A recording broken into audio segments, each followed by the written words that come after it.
Shabba's European wife tries to cook Hadzabe style, a hilarious disaster. Today was a big day in the village. Shabba had made an important announcement. Today, my wife will cook for the whole family. The villagers cheered, the children clapped, and the women smiled knowingly. A European woman cooking a Hadzabe meal? This was going to be entertaining. But there was just one small problem. She had never cooked before. Not even once. She grew up in a rich family, where meals were always served in fancy hotels and restaurants. At home, there were chefs, and she never had to touch a pot or light a stove. Now, in the middle of the Hadzabe village, she stood in front of an open fire, completely lost. Step 1, making the fire, or trying to. The Hadzabe women sat around, watching with amusement. Shabba's wife picked up 2 small sticks and began rubbing them together, looking serious. The women burst into laughter. Not like that, one of them said, shaking her head. She grabbed the sticks and, within seconds, poof, a small flame appeared. Shabba's wife stared in shock. How did you do that so fast? Shabba smirked. Welcome to the real world, my love. She sighed. Okay, fire is harder than I thought. Step 2, catching a chicken, total chaos. The village had decided to make a chicken stew, so they handed her a live chicken and told her, catch it. She held it for 1 second before, flap, flap, flap. The chicken escaped. Ahhh, she screamed as the bird ran between her legs. The children roared with laughter, clapping and pointing. Shabba shook his head. My wife, even the chicken knows you don't belong in the kitchen. She chased the chicken around the village, arms flailing, but every time she got close, it dodged her and ran faster. After 5 minutes of pure chaos, an 8-year-old Hadzabe boy casually walked over, grabbed the chicken in one smooth motion, and handed it to her. She was breathless, sweaty, and covered in dust. The boy grinned. You're welcome. The whole village exploded in laughter again. Step 3, cutting the meat on bone, more like wrestling it. Once the chicken was prepared, it was time to cut the meat. She picked up a large knife and held it awkwardly, staring at the meat like it was going to fight back. Shabba crossed his arms. Go on, cut it. She jabbed at it gently. Nothing happened. Shabba sighed. Are you fighting it or cooking it? She tried again, but the knife slipped. The raw meat flew into the air, landing straight in the dust. The children screamed with laughter, rolling on the ground. Shabba smacked his forehead. At this rate, we will all starve. Step 4, stirring the pot, disaster. After finally getting the meat into the pot, she was told to stir the stew. Easy, right? Wrong. She grabbed a long wooden spoon and stirred. Too fast. The boiling stew splashed everywhere. Aie. It's attacking me, she yelled, jumping back. Hot soup dripped from her hair, arms, and tray. It's attacking me, she yelled, jumping back. Hot soup dripped from her hair, arms, and dress. The villagers howled with laughter. Shabba was laughing so hard he was crying. My love, the food is not your enemy. Step 5, the final taste test. Finally, after hours of chaos, shouting, and running from chickens, the food was ready. The whole village sat around the fire, waiting to taste the masterpiece. Shabba took the first bite, and his face froze. Silence. The villagers leaned in. Then suddenly, Shabba shouted. Water. I need water. She had accidentally put 5 times more salt than needed. Shabba's eyes watered, his face turned red, and he reached for a jug, gulping down half of it in one breath. The man patted him on the back, laughing. The women wiped away tears from laughing so hard. Shabba's wife covered her face. Maybe I should just stick to restaurant food. She mumbled. Shabba pulled her into a hug, still coughing from the salty disaster. Don't worry, my love, tomorrow, we let the Real cooks handle it.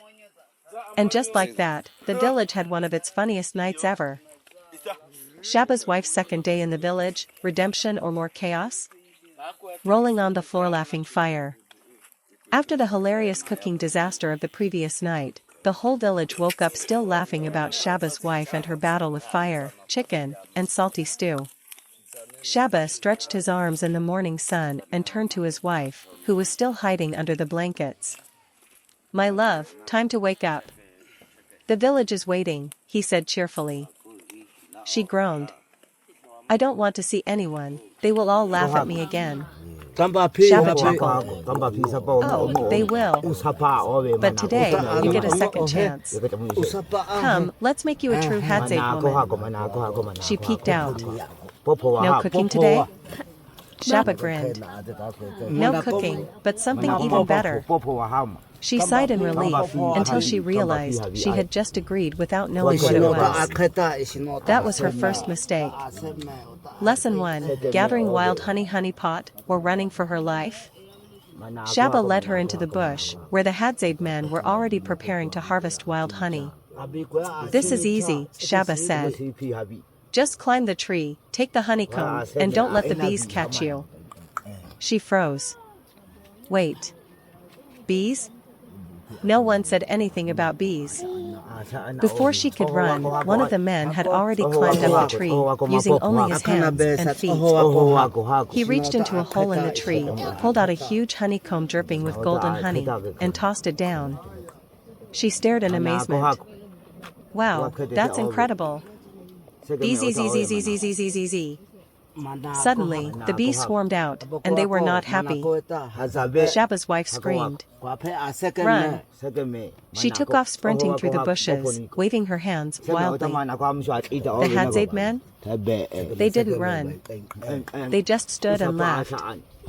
Shabba jogged beside her, still laughing. My love, the bees can smell your fear. I smell like fear because I am afraid, she yelled. Finally, the bees left her alone, and she collapsed on the ground, panting. One of the elders walked over, holding a piece of fresh honeycomb. He handed it to her with a smile. You worked hard. Here, eat. She tasted it, and her eyes widened. Aye. This is the best thing I have ever eaten. The village cheered. Lesson 2, learning to hunt bow and arrow, well, trying to. After her honey adventure, Shabba decided it was time for his wife to learn the art of hunting. He handed her a Hadzabe bow and arrow. She held it awkwardly. What am I supposed to do with this? Shabba grinned. You see that tree? Imagine it is an antelope. Now, shoot.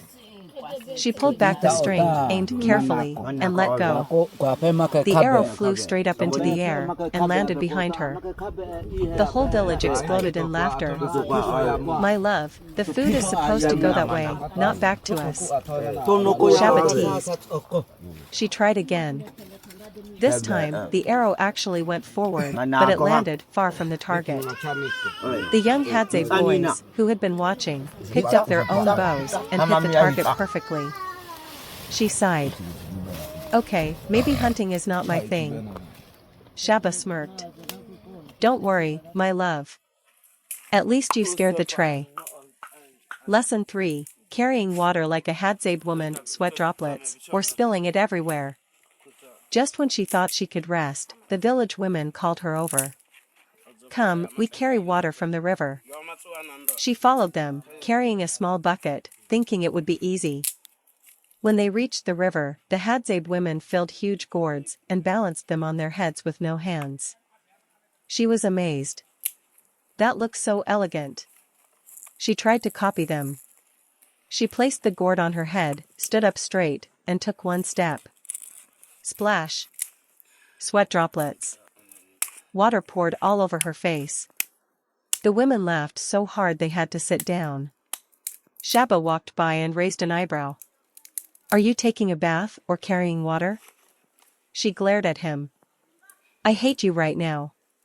He laughed and kissed her forehead. Don't worry, my love. You are learning, very, very slowly.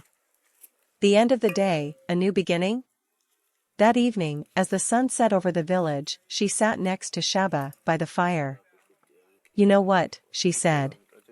Today was hard, but I kind of loved it. Shabba smiled proudly. You see? Maybe you have a little Hadzabe blood in you after all. She laughed.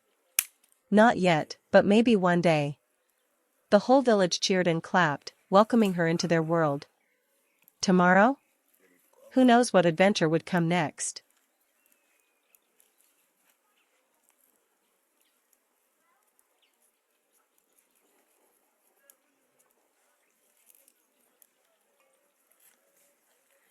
Shabba's wife's third day in the village, the big celebration.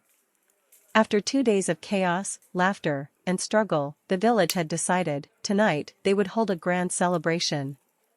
Shabba's wife had tried to cook and failed. She had tried to hunt and failed. She had tried to carry water and ended up drenched. But one thing was clear, she was trying, and the Hadzabe people respected that.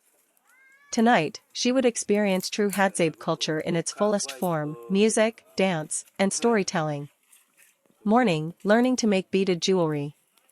The sun had barely risen when the village women gathered under a big baobab tree, working on their beautiful beadwork.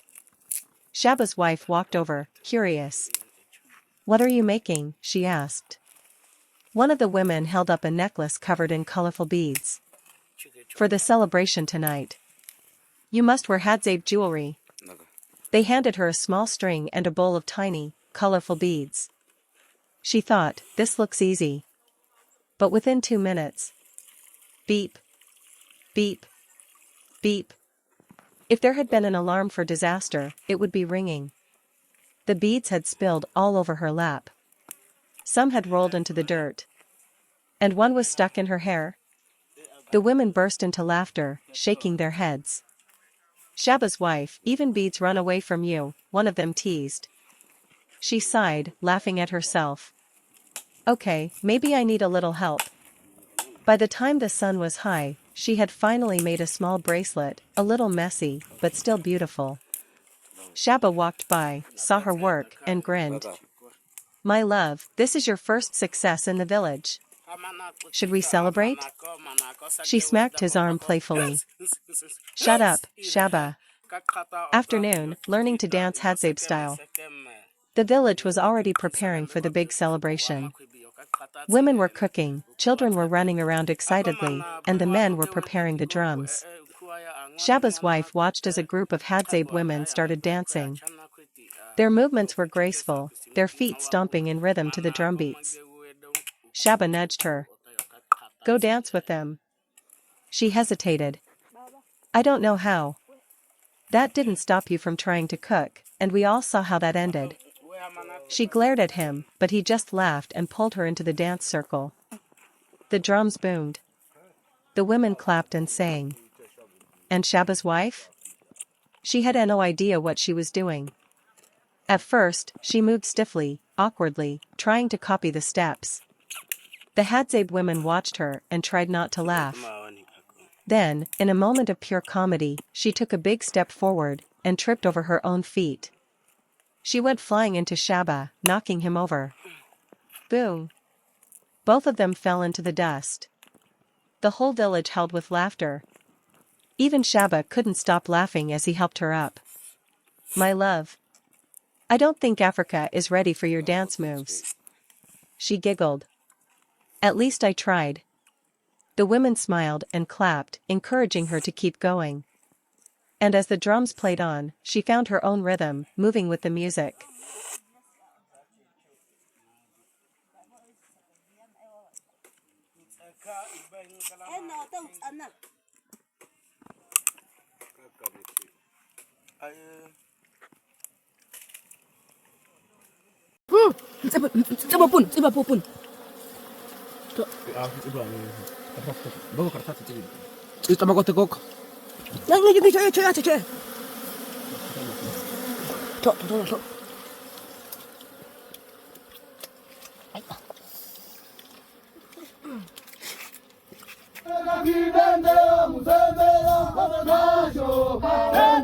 fumabo, nale danganya chilo, chirangela embala nanya, matushoka, enega fumabo, nale danganya, nale danganya, nale danganya, nale danganya, namoseya, namoseya, namoseya, namoseya, namoseya, namoseya,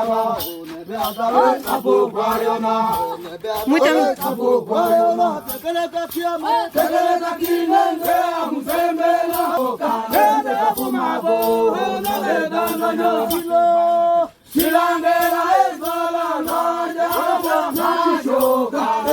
Fumabo,